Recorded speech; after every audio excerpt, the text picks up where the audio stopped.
What's going on, YouTube? This is Ethan here from Finance Nerds, and today I'm bringing you episode number one of a new series about financial literacy. Today, I'd like to discuss the topic of saving and investing before spending. Now, growing up and through the school system and being educated through, traditional learning, they fail to go over the importance of investing and having your money grow over time, and they really go over no financial literacy in school, which is a real shame because it underprepares most people for the real world. But today I'm here to talk to you about the value of what I'm about to show you. So the first thing is, school fails you. They don't teach you a damn thing about anything, which leaves us to fend for ourselves out here in the real world. The next thing is that there's a misconception, especially amongst traditional learning, that you want to do well in school, go get a job, and get paid a salary until you retire, and then you retire for a couple of years. And that's the wrong thinking because you actually get paid for your value, not your time. And they don't teach you that, which is a shame because if people knew this, they would set up their lives in a different manner. Then the last thing I want to point out to you guys is that investing and incurring some sort of risk form with your money is really the only way to grow your net worth over time. So if you're not investing your money, well, your money is actually losing value because inflation's kicking in every single day. So cash right now is literally trash. So that's why I wanted to go over this for you guys because having your budgetary um, finances mapped out is a really important thing if you want to grow richer and be aware of your net worth. So let me open up here into Excel over here for you guys. So this little example I created here. And essentially we have three accounts. You have your checking account, your savings account, and your brokerage account. And your checking account's obviously for your short-term liabilities, as you could say, your expenses, buying food, your rent, your mortgage, whatever. Your savings account is designed for long-term savings, but also as an emergency fund. Now, I definitely recommend getting into high-yield savings account as opposed to a traditional savings account, but that is for another video that I'll make in the future. And lastly, you have your brokerage account, which is your account which you can invest in virtually anything and incur as much or as little risk as you want. So depending on how you want to break down these three columns, you could say, or three pockets, it really depends on your risk tolerance. Me as a young man, embarking on the world, I have a very high risk tolerance. My expenses are fairly low relative to people that have families and kids and want to support, have to support their people.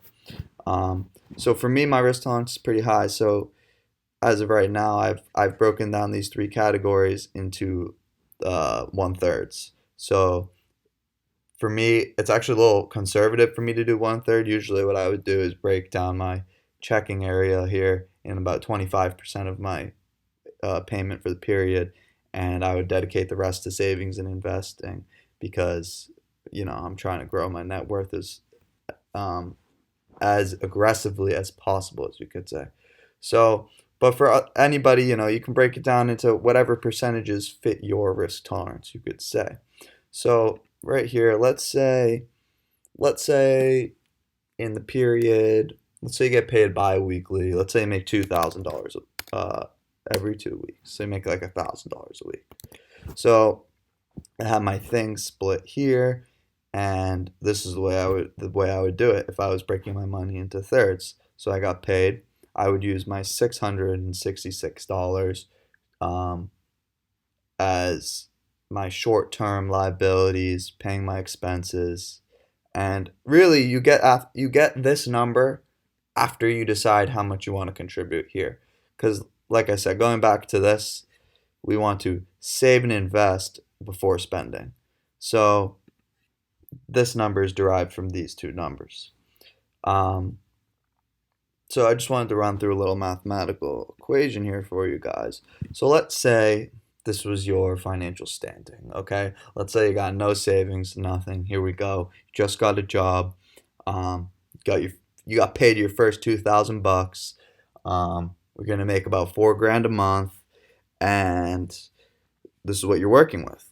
So you've narrowed it down to you want to break it into thirds, and so basically you're saving 2/3 of your income, and you're here for you guys so you can see the power of compounding.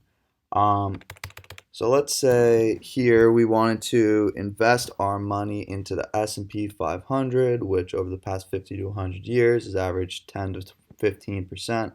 So we'll call it 12% here, and we're going to divide it by 12 months because we're going to compound our stuff on a monthly basis here because we are adding payments.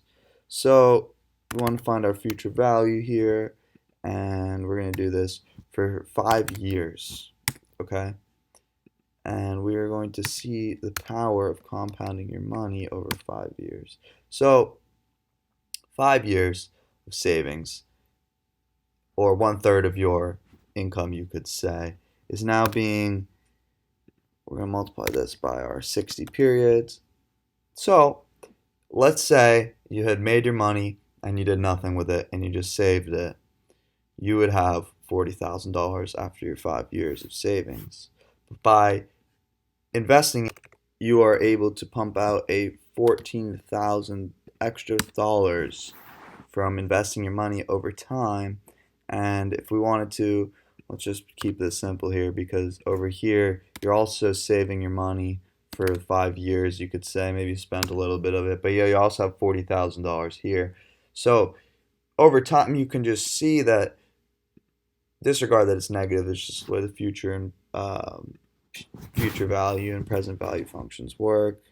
Um, you're basically making an extra $14,000 by saving your money. Now, if we wanted to do this 120 periods, which would be 10 years, it's going to even be more dramatic.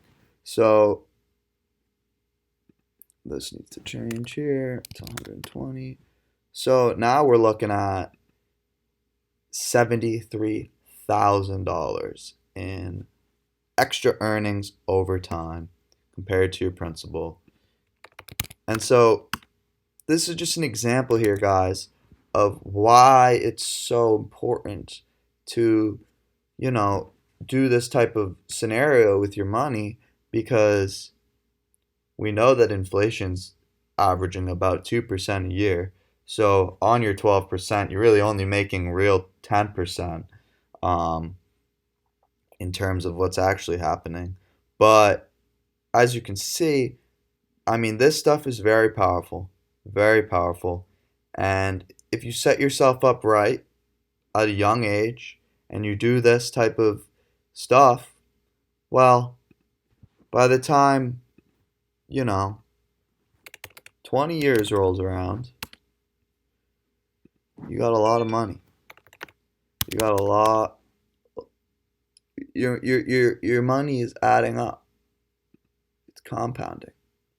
And so this is just the way to get paid for your value and not so much have to struggle every day for a dollar, because your money's losing value in cash. And the only way to hold on to that value is to, one, either put it into something that's going to hold its value, or put it into something like this that's going to appreciate in value. But let's just go back to the simple 5-year equation here,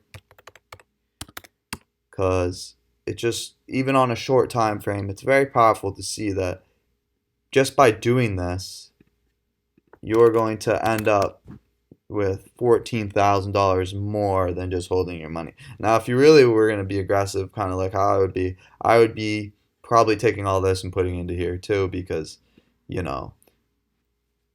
it's only going to compound faster and you're only going to make more money with money. Money makes money. So the more money you have, the more money you can make. And so it's really crucial to figure out and understand how to set up this aspect of your life to figure out how much goes into here.